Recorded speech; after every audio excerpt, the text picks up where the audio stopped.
Bonjour tout le monde, bienvenue dans ma chaîne YouTube Math E&S. Aujourd'hui, on va voir un exercice qui est aussi très intéressant. C'est pour la première fois qu'on va le voir, que j'avais posé lors d'un examen dans un master où j'enseigne. Et ben, vous voyez ici, donc si on va lire les informations de l'exercice, on a le tableau ci-dessous. Fournit des valeurs expérimentales de quoi? De la variable endogène grand P et la variable exogène grand V. Alors, on a deux variables, une variable endogène P, qu'on note nous dans la plupart du temps c'est Y, et la variable exogène qu'on note dans la plupart du temps par grand X, ici c'est V. Alors, il existe une relation entre ces deux variables sous cette forme-là. Regardez la relation P fois V à la puissance gamma est égale à C, où gamma et C sont des constantes. Ok? Donc, cette relation-là, c'est une relation non linéaire. C'est pour ça que j'ai dit que c'est la première fois qu'on va voir ce genre d'exercice dans mes vidéos. Et donc, c'est une relation non linéaire. Et donc, si je veux utiliser, moi, ce que on sait sur la régression linéaire simple ou la régression linéaire multiple, on doit tout simplement la linéariser. Alors, voici les valeurs de P, voici les valeurs de V, ok. Alors, écrire la relation P fois V à la puissance gamma est égal à C sous la forme d'une régression linéaire. Donc, je dois la linéariser et l'écrire sous la forme de Y est égal à, alors, Y est égal à bêta 0 plus bêta 1, X plus epsilon. Et je dois tout simplement essayer de trouver, lorsque je vais linéariser, combien ça vaut Y, combien ça vaut X, combien ça vaut bêta 0, combien ça vaut bêta 1, et ainsi de suite. OK? Très bien. Alors, l'autre relation, c'est sous cette forme-là. Et dans l'exercice, j'ai simplifié la vie, parce que j'ai dit que V, c'est la variable endogène. Donc, c'est à partir de, P, c'est une variable endogène. C'est à partir de P que je vais construire Y. Et que V, c'est la variable exogène. C'est à partir de V que je vais construire X. Alors, je vais écrire, bien sûr, ici, ma relation, qui est quoi? Qui est égal tout simplement à P fois V à la puissance gamma est égal à C. Alors, lorsque j'ai ce genre d'écriture et dans, on va dire, le contenu de mon cours, lorsqu'on a un produit avec une puissance, la première transformation qui pourrait nous séparer le produit et ainsi nous débarrasser de la puissance, c'est la transformation logarithmique. Alors, je vais introduire le log à gauche et à droite de mon équation. Et donc, je vais avoir quoi?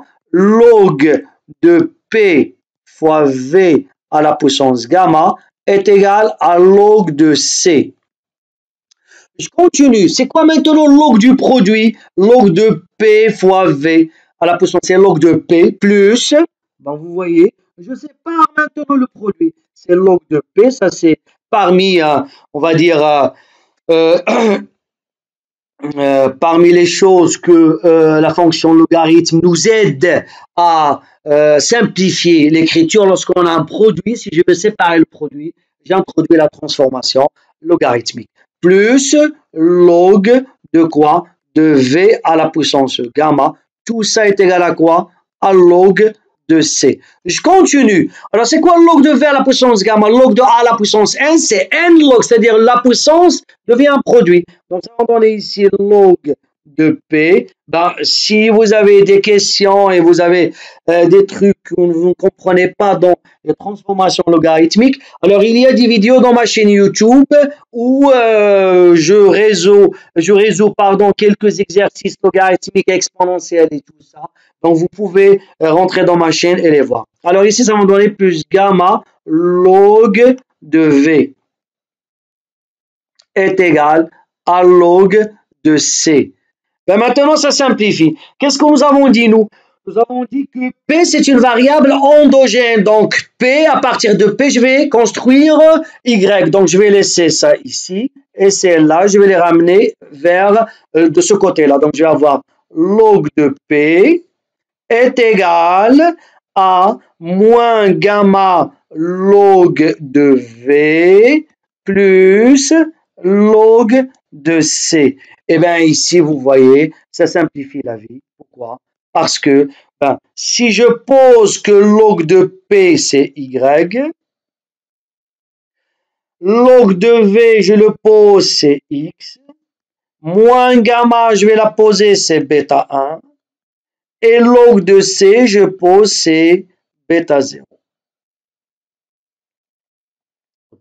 Et donc, vous voyez, j'ai tout simplement linéarisé cette écriture-là, et il est devenu sous forme d'une écriture qui est régression linéaire simple, ok, avec Y, alors je vais l'écrire ici, alors Y, c'est quoi Y? C'est log de P, c'est quoi X? C'est log de V, c'est quoi bêta 1? C'est moins gamma, et c'est quoi bêta 0? C'est log de C. Et on a écrit sous la forme d'une régression linéaire simple. Très bien. Alors, je continue, je reviens à mon exercice. Donc, on a fait la première question. La deuxième question, ben, il nous donne d'estimer les paramètres de la régression linéaire simple, c'est-à-dire le bêta 0, bêta 1, et estimer bien sûr les valeurs des constantes qui sont gamma et C. Alors maintenant, moi, je vais essayer d'utiliser ma régression linéaire simple. Alors, le Y, on a dit, c'est quoi le Y? Le Y, c'est log de P. Mais nous, qu'est-ce qu'on a? On a P. Alors, qu'est-ce que je vais faire? Donc, je vais construire un nouveau tableau où je vais tout simplement calculer le log de ces valeurs. Et le X, c'est quoi le X? C'est log de V. La même chose, je vais ajouter une autre colonne, je vais calculer le log de V. Alors, vous allez le voir ici, j'ai tout fait. Hein. Voici mon tableau, hein, le voici. Je l'ai déjà fait, regardez ici. Hein. Alors, je prends une autre couleur. Alors, voici, ça c'est P, c'est les valeurs P que nous avons dans l'exercice. V, c'est les valeurs de V que nous avons dans l'exercice. Alors, j'ai calculé maintenant ça, regardez. Y est égal au log de P. Après, j'ai calculé X log de V. J'ai calculé Y au carré. J'ai calculé X au carré. Et j'ai calculé YX pour que je puisse estimer bêta 0 chapeau et bêta 1 chapeau. Ce que vous avez dans cette dernière ligne, ça, c'est la somme. Hein. Ça, 20,2567, c'est la somme de cette troisième colonne. 26,9293, c'est la somme de la quatrième colonne. Et ainsi de suite. Okay, hein? Alors, maintenant, qu'est-ce que je dois calculer? Ben, tout le monde sait que bêta 1 chapeau, c'est quoi? C'est la covariance sur la variance de X. Et que bêta 0 chapeau, c'est quoi? Ben, d'après la méthode des moindres carrés, c'est égal à quoi? C'est égal à Y bar moins bêta 1 chapeau X bar. Bêta 1 chapeau X bar. Alors, je dois calculer, bien sûr, la covariance, la covariance XY, la variance de X, la moyenne Y de Y et la moyenne de X. Alors, bien sûr, moi, j'ai calculé les sommes. Et bien, pour calculer tout ça, ben, on va commencer. Alors, Y bar, ici, la taille de l'échantillon, combien on a d'éléments? On a 1, on a 2, on a 3, on a 4, on a 5 et on a 6. Alors, Y bar, donc je vais calculer, je vais prendre celle-là, ça c'est cette somme-là, qui est 20,2567 et divisé par 6. Là, on trouve que Y bar est égal à 3,376. Alors, je vais écrire.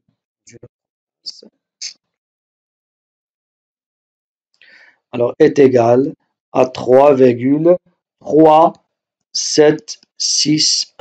Alors, pour calculer le X bar, donc c'est 26,9293 divisé par 6.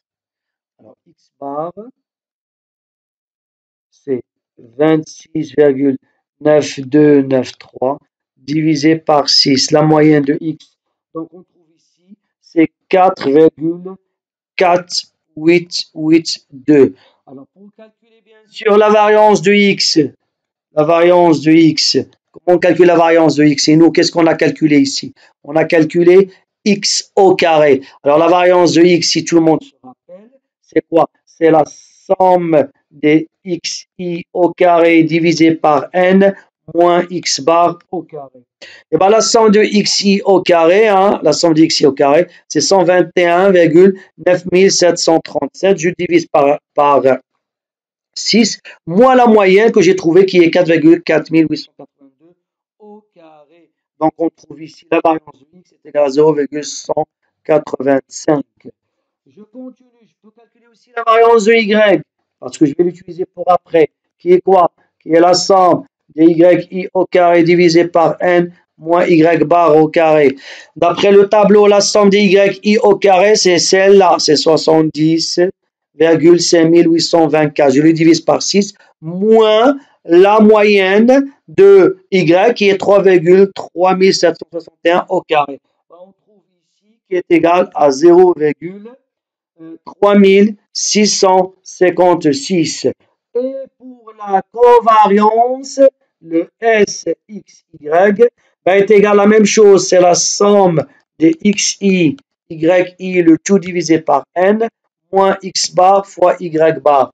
La somme de XI, YI, c'est la dernière colonne que vous avez dans ce tableau-là. C'est celle-là, c'est cette valeur-là qui est ici, qui est 89,3584. Je la divise par 6 et moins le produit entre les deux moyennes. Donc ici, je trouve que c'est égal à moins 0,2595. Très bien, alors pour calculer le bêta 1 chapeau, bêta 1 chapeau, on a dit c'est quoi? C'est la covariance sur la variance de x. Okay? C'est la covariance sur la variance de x qu'on trouve qui est égale à moins 1,4027. Et le bêta 0 chapeau, on a dit c'est y bar moins bêta 1 chapeau x bar. Donc on trouve c'est 9,6716. Alors n'oublions pas, qu'est-ce qu'on a dit au départ? C'est quoi? C'est quoi bêta 1? Bêta 1 c'est moins gamma.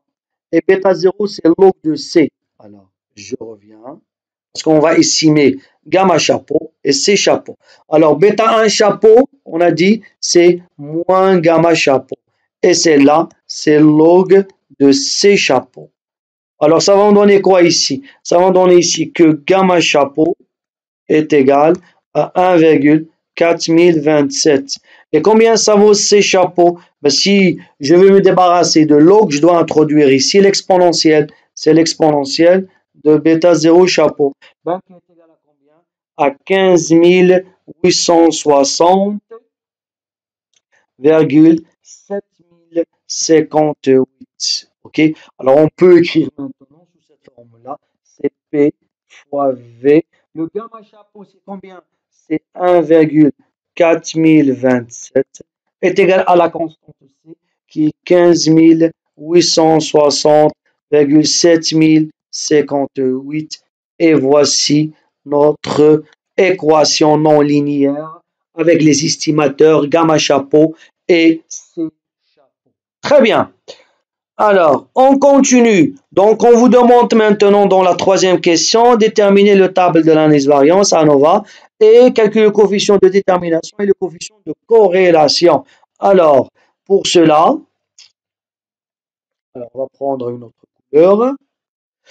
Alors, pour cela, on va calculer tout simplement le SCT. Alors, la somme des carrés totaux, qui est quoi? La somme des carrés totaux, nous, on a calculé déjà on va dire, on a déjà calculé la variance, c'est N fois S au carré Y. Le N, c'est 6. S au carré Y, on a déjà calculé. C'est un 6 multiplié par 0,3656. Et ben, on trouve ici, c'est un 2,1936. Je vais calculer maintenant la somme des carrés expliqués. La somme des carrés expliqués, c'est bêta 1 chapeau au carré fois la somme de xi moins x bar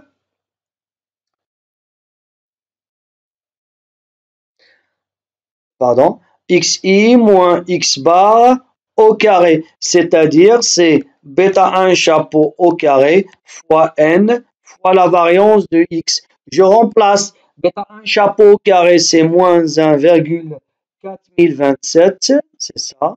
Je le multiplie par 6 et je multiplie par la variance de x. La variance de x, on a trouvé, c'est égal à combien? À 0,185. Donc, on trouve ici la somme des carrés expliqués est égale à 2,1839. Alors, je calcule maintenant la somme des carrés résiduels, qui est la somme des carrés totaux moins la somme des carrés expliqués. Et bien, on trouve ici tout simplement, c'est un 0,0097. C'est-à-dire que la somme des carrés résiduels, c'est proche de 0. Ça veut dire que ici, c'est significatif. Hein.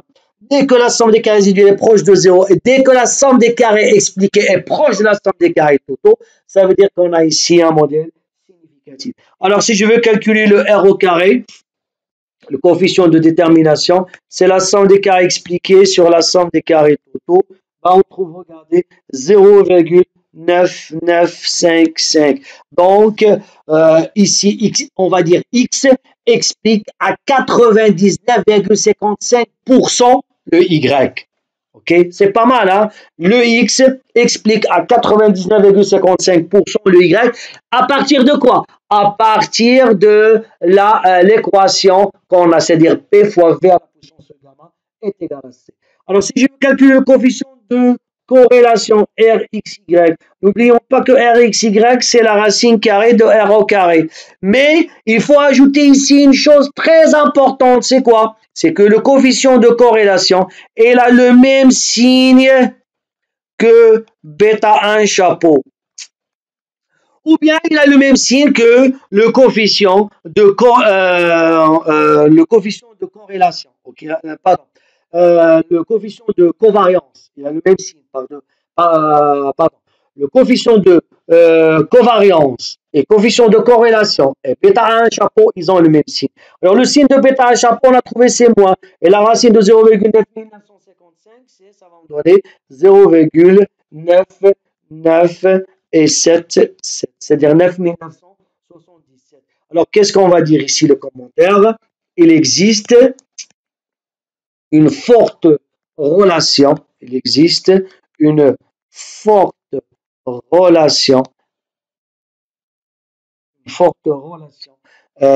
linéaire. Alors, pourquoi j'ai ajouté ici linéaire? Parce que n'oublions pas que nous, on travaille avec XY, on ne travaille pas avec PV. On travaille avec XY. Et XY, la relation entre XY, c'est linéaire. Alors, il existe une forte relation linéaire avec, alors l'alignement qu'on a ici, il est comment? Il est décroissant. Alors, pourquoi alignement décroissant? Alors, on a un alignement décroissant parce que le coefficient de corrélation est négatif. Alignement décroissant. Ce qui veut dire ici quoi? Si R, le coefficient de corrélation est positif, on va dire que c'est un alignement croissant. OK? Alors, on peut maintenant établir notre tableau. Hein. Alors, le tableau est le suivant. Hein. Donc, on a beaucoup fait le tableau. C'est pas la peine que c'est-à-dire qu'on perd beaucoup de temps ici.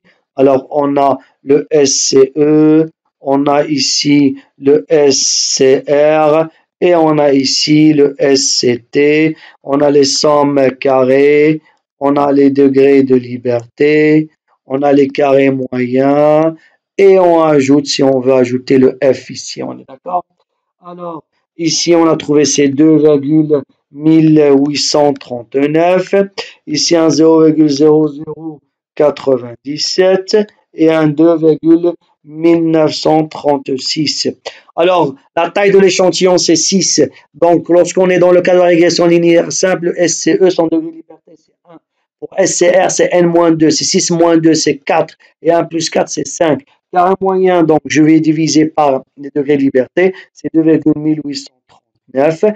Et 0,0097 divisé par 4, je vais trouver c'est un 0,0024. Qu'est-ce que j'ai trouvé ici? C'est quoi ça? Ça, c'est sigma chapeau au carré epsilon. Je peux calculer 2,1936 divisé par 5, c'est pas la peine. Et le F, c'est carré moyen expliqué sur carré moyen résiduel. Ben, on trouve le F ici, hein, test de Fischer, c'est 909,9583. 9583. et 8, 3. Très bien. Continuons. Alors, ici, quatrième question. Tester l'hypothèse H0, c'est égal à 16 000 contre H1, c'est différent de 16 000 au seuil du risque de 40%. OK. Alors, ici, on a H0, C est égal à 16 000 contre H1, C est différent de 16 000. Alors, le risque ici, c'est 40%. Est-ce que nous, on utilise le C et le C, le P, le V? Non. Qu'est-ce qu'on utilise, nous? Nous, on utilise YX. Alors, je dois revenir au début pour dire c'est quoi C? Qu'est-ce qu'il représente C par rapport à l'équation de la régression linéaire simple YX? OK? Alors, on va revenir. Pardon. Et qu'est-ce qu'on a? On a, pardon, le log de C, c'est égal à bêta 0. Alors, je reviens. Donc, la relation, c'est que bêta 0, c'est log de C. Donc, je vais calculer le log de C ici. Hein. Et donc, ici, qu'est-ce qu'on va faire? C'est bêta 0 qui est égal à log de C. Et je vais calculer le log de quoi? De 16 000. Alors, log de 16 000, c'est égal à combien? C'est 9,6803. Ça va être H0. Et H1, ça va être bêta 0. Est différent de 9,6803. On est d'accord? Et avec alpha est égal à 4%. Donc, on va calculer ici le test. Alors, le test de student. Alors, combien on a trouvé, nous, bêta 0 chapeau? Bêta 0 chapeau, on a trouvé c'est 9,6716 moins ce qu'on veut. Est-ce que bêta 0 peut être égal à 9,6803?